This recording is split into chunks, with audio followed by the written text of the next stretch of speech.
Hello everyone, my name is Quinn, my pronouns are they, them, and welcome back to my channel, Lucid Moons.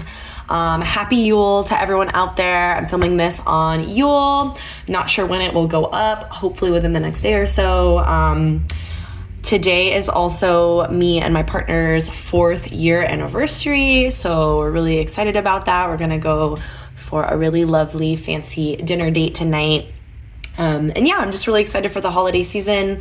I'm going to be spending some time with family, and then my birthday is on December 30th, so my birthday's coming up. Right before then, me, my partner, some of her family members, and some friends, we're all going to go to Six Flags, Magic Mountain. We're going to ride all of the crazy roller coasters because I said so, and it's my birthday, and it's going to be a really fun time. So yeah. Today I'm here to film the top 10 tarot decks of 2024, or standout decks of 2024. I chose to only include new acquisitions. So these are all decks that I either got in 2024 or maybe I got kind of towards the end of 2023, but I didn't really get a chance to use them very much until this year. So they're new or newer acquisitions that I really just fell in love with this year. They all brought something unique and special to my practice. And I'm really excited to share them all with you. So without further ado, we'll start with the number 10 spot, which is gonna go to, I'm like, which one's the front? This is the Dang Olsen Dream Tarot. This is by Dang Olsen. I was so excited to get this deck this year. It had been out of print for a while. It was on my radar. And I'm really happy that there was another printing. I'm not sure if it's still available at this time, but Dang Olsen is a really, really cool artist. I highly recommend checking him out because his artwork is just so unique. I love these backs. I think that they're really, really cool. And yeah, let's look at some of the cards. So this is number 10, just because it came kind of towards the end of the year, and while I did get a chance to work with it a little bit, it didn't get as much playtime as some of the other decks on this list, but this artwork is just so psychedelic, it's so vibrant, it's really funny, it's a deck that has a sense of humor, which is something that I really, really love. And it's also really smart, and it gives some really interesting takes on the card meanings and makes you think about the cards in a different way. Like, look at this moon card. There's a lot that you could pull from this. It's just a really fun time. It's definitely a good mood deck, and I'm really into it. I love it when a deck can make me smile or make me laugh, and this is definitely one of those decks. But like I said, it also gives great readings and makes you think about the cards in new and really smart ways. So this is number 10. This is the Dang Olsen Dream Tarot. The number 9 spot goes to the Goddess of Love Tarot. This is authored by Gabriela Herstik, and the illustrations are by Julia Popescu. This is also a really surprising deck. It was kind of like, to be honest, a bit of an impulse buy. I was at Barnes & Noble, and I was looking at the tarot decks, as you do. And I was like, you know what? I'm going to go ahead and give this deck a try. I edged mine in red, which I think turned out really nice. And these are the backs. I like the backs. I like the pink and red combo in this deck. Some people dislike it and chop off the red borders, but I actually love it.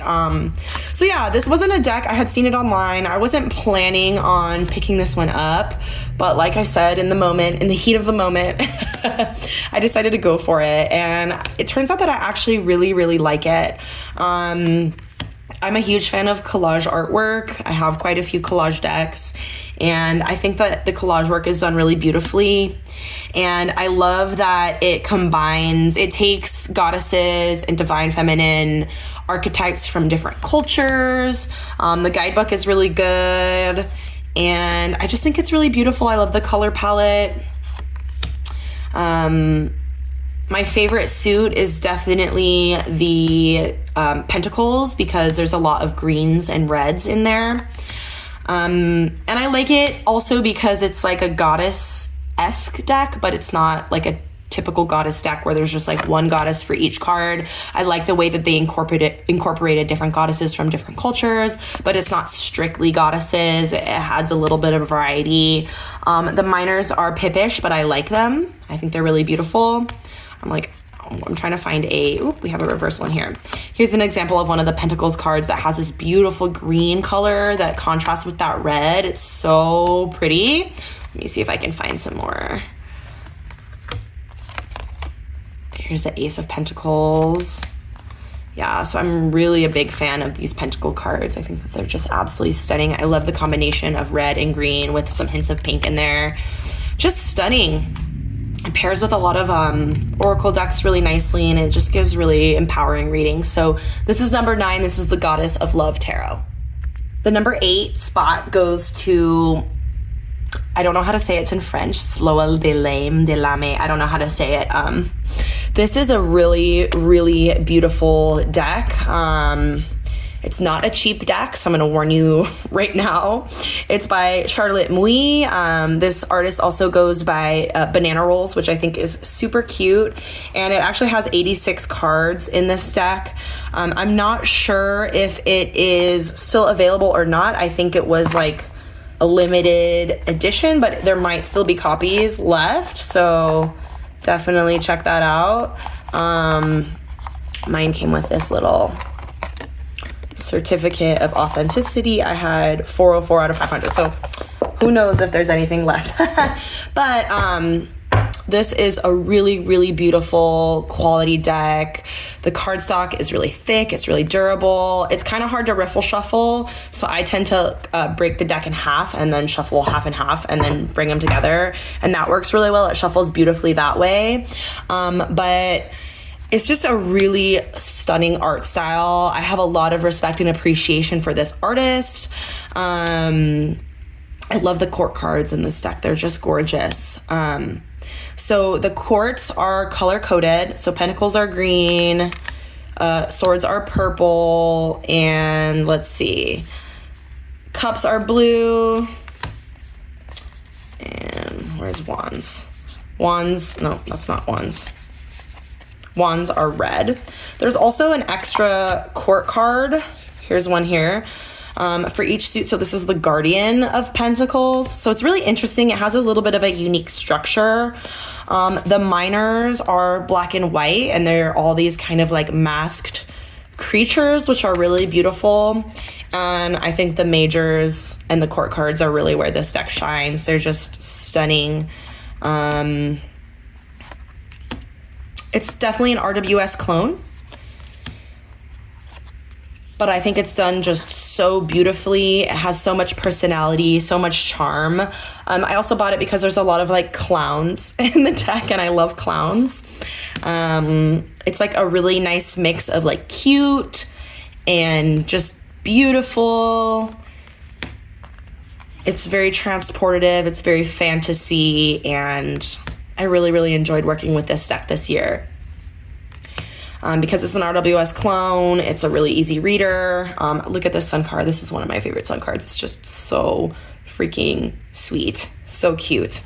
But yeah, it's really easy to read this deck. I also love this strength card with this beautiful tiger and the clown person once again.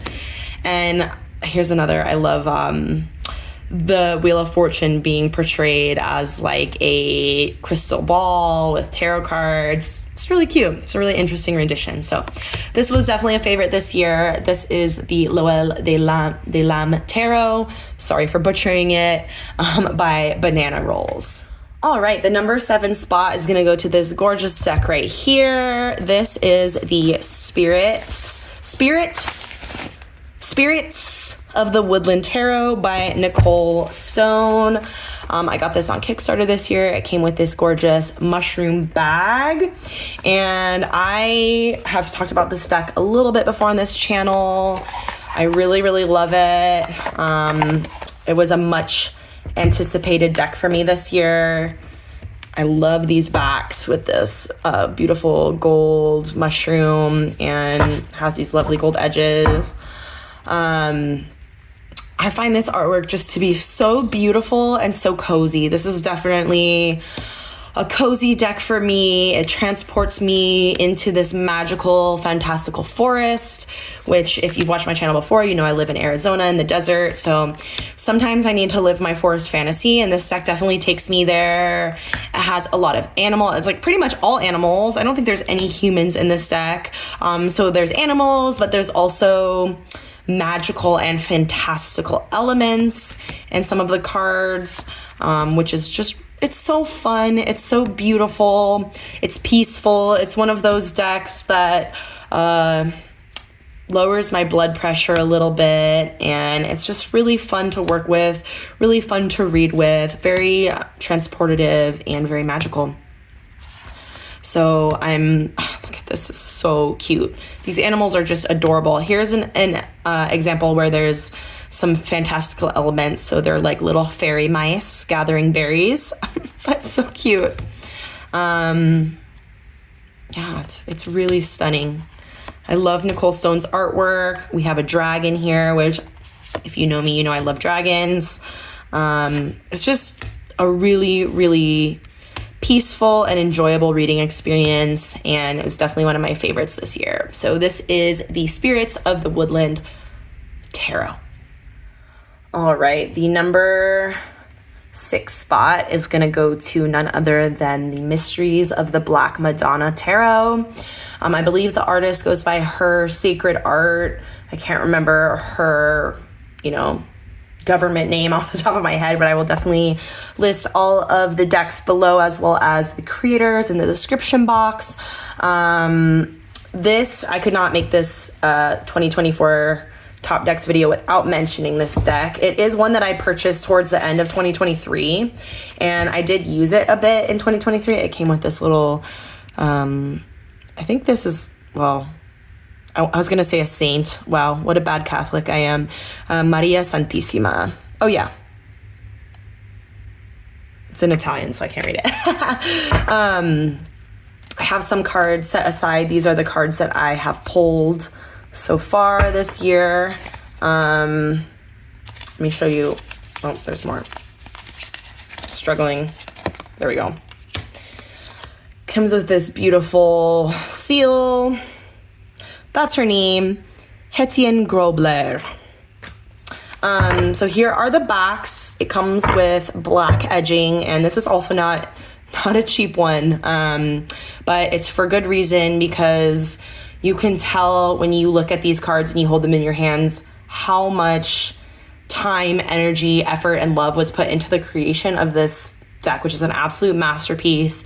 These are all, I can't remember what the actual term is called, but they're all photos of small sculptures, almost like a little shoebox sculpture that the creator has made for every single card, and they all depict different iterations of the Black Madonna.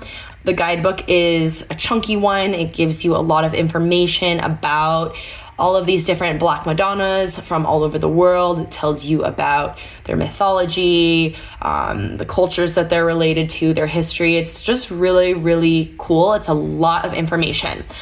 So because of that, this is definitely not a deck that I have to this point done like an actual reading with, or I like put them out in a spread or anything like that. I use this for a monthly practice where I draw one of these cards each month and I let it sit on my altar. I'll journal a little bit about it. I'll read about it in the guidebook, and I'll just let it sit on my altar for the full month. I was pulling them on the full moon, but I just was being a little bit inconsistent with my moon stuff. So I changed that practice, and I just do at some time during the month, I pull a card, and just having that flexibility has worked really well for me. But yeah, this has been an absolutely amazing companion. It's been a wealth of knowledge. For some reason, at the end of the year last year, I felt really called to learn about the Black Madonna. I wasn't super educated about it, and I did some research. I felt really called to work with this energy. I ended up looking up, I knew of this deck, and I ended up looking it up, and it happened to be in stock at the time. I think it kind of goes in and out of stock or print or whatever you want to call it. It does ship from South Africa, so it's pricey, and obviously this artwork, I think that this deck is worth the price, because creating this, photographing them, I know that must have been just an incredible amount of work, as well as the guidebook. I know there was a lot of research, a lot of knowledge that was invested into the creation of this entire project. So for me, it was worth the price. And look at this beautiful card. Oh my gosh. Love the colors. So yeah, this is a practice that I am going to be taking with me into 2025. I'm going to continue pulling a card each month and journaling about it and kind of sitting with that energy throughout the month. It's been really fun. It's been really enjoyable. Sometimes the cards have really made a lot of sense. Sometimes they've hit really hard, and sometimes it's more of just like an educational experience and a learning experience. But it's been something that I really enjoy, and this is definitely has to be one of my top decks of the year. So this is the Mysteries of the Black Madonna, coming in at number 6 on my list. The number 5 spot is gonna go to the Playful Heart Tarot. This is another one that came into my collection at the end of 2023, but I did not actually work with it until 2024. So it comes with some extra oracle cards, and they're super sweet. I don't know what's going on here, but I love these oracle cards. They're super sweet. They make me cry. I have used them on and off. They don't fit. My one complaint is I wish they all fit in the tuck box, but they don't quite all fit in the tuck box, so that's why I keep them separate. I just love, like, for a tuck box, this is such a good one. I love the quality. This is by Kitten Chops. I'm a really big fan of their artwork. Here are the backs. I love this cardstock. I'm not really good at describing cardstock, but I think this is like a linen. It's smooth, but it's not too slippery, you know what I'm saying? Where do I begin? I just love this deck so much. It's a deck that's both really joyful and really fun to work with. It can definitely be a good mood deck, but it's also a deck that in some of the cards can hit really hard, especially if you are doing inner child work. I think this is just a perfect deck for that, because it really spans the different feelings, emotions, and experience of being a child. It does show some of the scary parts of being a child, feeling scared, alone, feeling misunderstood, but also a lot of the really fun and joyful parts. So for me, it really does reflect how I felt in my childhood, because I had a really good childhood overall, you know, but I think there definitely were hard parts. There's still things that I'm working through, and yeah, I think being a child is hard. I think being a child in this world is really hard. And for me, this deck just really speaks to that experience. So for me, it is an inner child deck. It's beautiful, it's bright, it's vibrant, colorful, all of the things that I love. It's adorable. And yeah, this is definitely a deck that I like to take it slow, maybe pull 1 or 2 cards at a time, maybe journal it with it, or just sit with it. It's not one that I use for like super big spreads or anything like that, at least so far. And it's just been, it feels like a really loving friend and a really loving companion. And I think it's stunning. So that is the Playful Heart Tarot, coming in at number 5. I'm going to give a little warning that the next deck that I'm going to show is out of print. It can be a little bit tricky to find. It can be a little bit pricey. So if you don't want to see that, skip ahead. But if you do want to see, if you're like me and you like to see out of print decks, this is the Healing Waves Tarot. This was such a unicorn deck for me. I was able to find it for a fairly reasonable price for out of print. Sometimes these go for like $300, $400, you know what I'm saying? This is the French edition, but I have wanted this deck forever. Came with a certificate of authenticity. And so this deck was created by a Thai artist, and they used ocean water when they mixed ocean water. How do I say this? They mixed ocean water with their watercolor paints to create these beautiful pieces of art. And I am a huge lover of all animals and all nature, but especially the ocean. Me and my partner are both really obsessed with ocean animals. And I just was really drawn to this deck based on the fact that it was used with ocean water, as well as just the really sweet, soft images. I really like the choices in animals that are used throughout this deck. And once I had it in my hands, I was so happy. So not only was it like a unicorn purchase for me, but also once I started using it, it gave me some of the best readings ever. For me, it is so direct and it is so clear.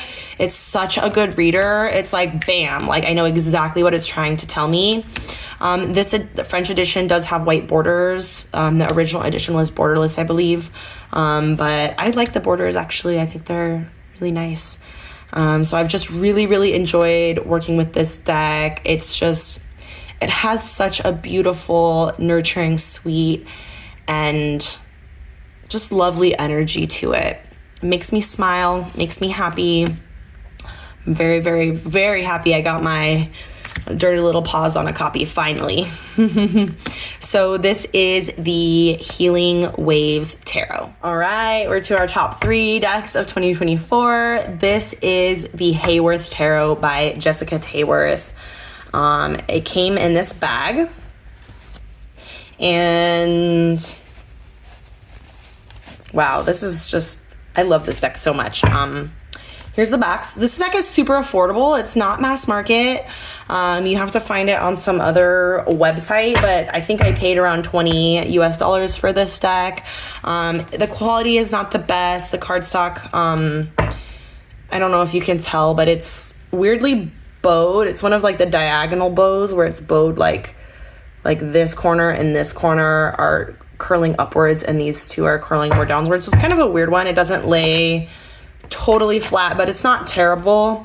So the quality's not great, but I mean, hey, $20 is a pretty good deal. And I think the artwork is just absolutely amazing, absolutely stunning in this deck. It's well worth it. This deck is based on the podcast Welcome to Night Vale, but you don't need to like be an aficionado of that podcast by any means to get to know this deck, appreciate it, work with it. I have listened to that podcast a few times. It puts me to sleep, so I like to put it on sometimes when I can't sleep. But I'm definitely in no way like super, super knowledgeable about it or the story or anything like that. I was just drawn to this deck because of the really haunting imagery, the beautiful color palette, and the interesting interpretation of the traditional tarot card meanings. So I use this deck in the springtime. I think that it was kind of fun to have a darker themed deck, a more shadowy deck, at least for me. In the springtime, because most of my other decks that were out on my table at that time were like really cute or really bright or really like, vibrant decks. And so it was nice to bring in a little bit of this shadow energy, but it totally fit the vibe because of these beautiful pastel colors. This deck has some of my favorite depictions of some of the cards. I find it to be really interesting. It really makes your intuition wander, which is something that I really appreciate about it. And it's just really fascinating. Like, this card is obviously very, very RWS, but some of the other ones tend to stray more. And I really enjoy it. Like, look at this Queen of Swords. I have never seen a Queen of Swords like that before in my life, and I love it. So I loved working with this deck. I feel like it brought a new spin on my practice back in the springtime, and I cannot wait to bring it out again next year. Really interesting death card here, just a blank slate. So this is the Hayworth Tarot. So the number 2 tarot deck of 2024 for me in terms of new acquisitions was without a doubt the 5th Spirit Tarot by Charlie Claire Burgess. This is one of those decks where when it first came out, I was kind of like, newer to tarot and I was not yet super comfortable with pip decks, and I saw that this deck was really pippish and I was like, ooh, no, I'm not into it. I don't like it. I'm not going to get it. And more recently, I've become more comfortable working with pip decks. I actually really like pip decks. But I don't know why. It took me a really, really long time to get this deck. And like, what the heck, it's totally my thing. It's totally up my alley. So I don't know why it took me so long to finally get this. But I got it this year finally during the Hay House sale. And wow, I was like kicking myself in the butt for not getting this one sooner. It's a mass market deck. There is an Indian edition that's, I believe, now out of print. It's stunning. This deck is stunning. This deck is a queer deck, very queer. It's a very empowering deck. And even though I haven't had it for very long, some of the readings I did with this deck, like, blew me away.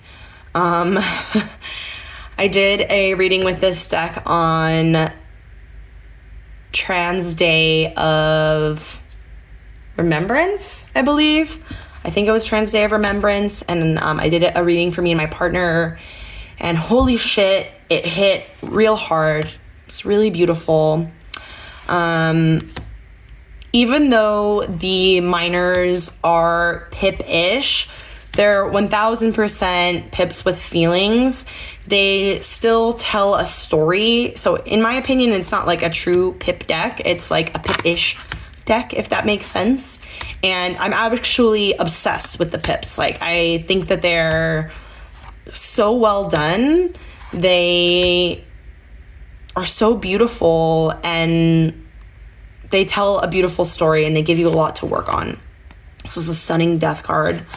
I also purchased Radical Tarot by this deck creator, Charlie Claire Burgess, and I'm a slow reader, but I've started it and I'm trying to work my way through it little by little. It's freaking amazing. I'm interested in their Gay Marseille. I don't own any Marseille decks. I don't read Marseille. I didn't think I'd ever be interested in Marseille, but that one is piquing my interest a little bit. So yeah, I'm obsessed. I love it. I haven't gotten a ton of use out of it this year since it came in towards the end of the year, but the times I have used it really blew me away, left a really big impression, and I'm really excited to continue to get to know this absolutely gorgeous, beautiful deck. So this is the Fifth Spirit Tarot. All right, drum roll for the number one deck this year.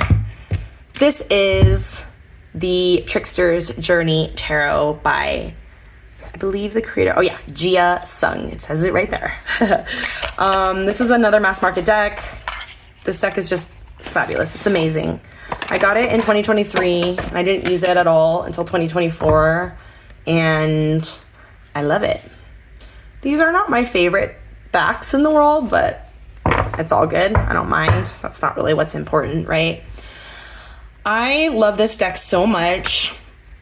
It is so fun. It is so beautiful. I love this gorgeous, gorgeous artwork. The minors are different types of animals. And in the major arcana, it follows the story of our Trickster, which is a queer and non-binary reimagining of a traditional Chinese, I don't want to call it a folktale, a mythology. You can see, here's our Trickster here in the hanged one, and they got some titties out. So the guidebook is really, really interesting for this deck, and I just love it. I love the white space in the cards with these really delicately painted watercolor pieces of art.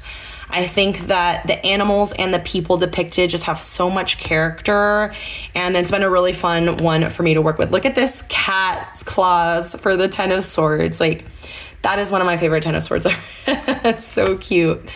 So yeah, this was just an absolute joy to work with. I worked with this more early on in 2024. I paired it with a few decks. It paired beautifully. It gave me really concise readings, really beautiful messages, and it just brought me a lot of joy. I think that this is definitely an underrated deck that I don't see a lot of people sharing or talking about in online spaces in the tarot community, and I think it's a shame because I think it's just a really, really great deck, and it was my favorite deck this year. It took the crown. So yeah, I love when decks are unique. I love when they have a unique inspiration or they have a unique take on the traditional cards. Once again, it's a little bit pippish, but it gives you an animal or something for each of the pips. So it gives you a little something to work with there to jump off of. And I think it's just absolutely precious, and I really, really love it, and I highly recommend it.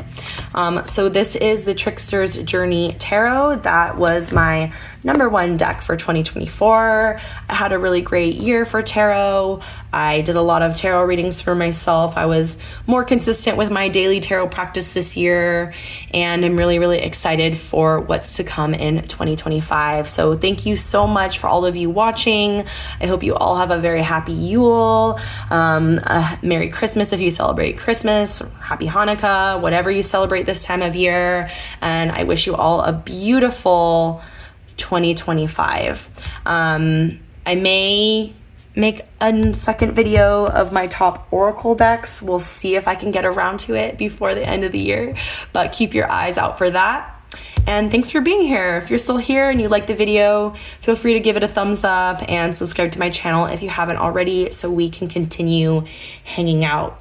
So no matter who you are and no matter where you are, I hope the rest of your day is filled with so much magic and so much joy. Bye.